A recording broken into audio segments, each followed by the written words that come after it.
امریکی کانگریس کے 46 ارکان نے صدر جو بائیڈن کو ایک اور خط لکھ دیا جس میں بانی پی ٹی آئی سمیت دیگر رہنماؤں کی رہائی کا ایک بار پھر سے مطالبہ کیا گیا ہے۔ خط میں کہا گیا ہے کہ مقبول رہنما کو مسلسل پابند سلاسل رکھا گیا ہے۔ تحریک انصاف کو فروری کے انتخابات سے دور رکھنے کی کوشش کی گئی۔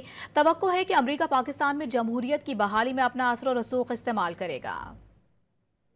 امریکی کانگریس کے 46 ارکان نے صدر بائیڈن کو ایک اور خط لکھ دیا۔ خط میں بانی پی ٹی آئی اور ان کی جماعت کے دیگر رہنماؤں کی رہائی کا مطالبہ کیا گیا ہے۔ ارکان کانگریس کی جانب سے لکھے گئے خط میں الزام عائد کیا گیا ہے کہ پاکستان میں 8 فروری 2024 کے عام انتخابات کے بعد انسانی حقوق کی خلاف ورزیوں اور شہری آزادی سلب کرنے کا سلسلہ جاری ہے۔ اس لیے امریکی ایوان میں منظور کردہ قرارداد نمبر 901 کے مطابق امریکہ پاکستان سے متعلق اپنی پالیسی پر نظر ثانی کرے۔ پاکستان میں 8 فروری کے انتخابات میں انتخابی دھاندلی اور بے قاعدگی سمیت تحریک انصاف کو فروری کے انتخابات سے دور رکھنے کی کوششوں کا الزام بھی عائد کیا گیا ہے۔ خط میں کہا گیا ہے کہ حکومت نے اپنا اثر رسوخ استعمال کر کے بانی پی ٹی آئی کو مسلسل پابند سلاسل رکھا۔ خط میں الزام عائد کیا گیا ہے کہ پاکستانی حکومت نے سوشل میڈیا پر پابندی کے ذریعے پی ٹی آئی کی تشہیری مہم کو روکا اور سرکاری اہلکاروں کے ذریعے بانی پی ٹی آئی اور دیگر پارٹی رہنماؤں کو گرفتار کیا۔ خط میں پاکستان میں امریکی سفارت خانے کی کارکردگی پر بھی کڑی تنقید کی گئی۔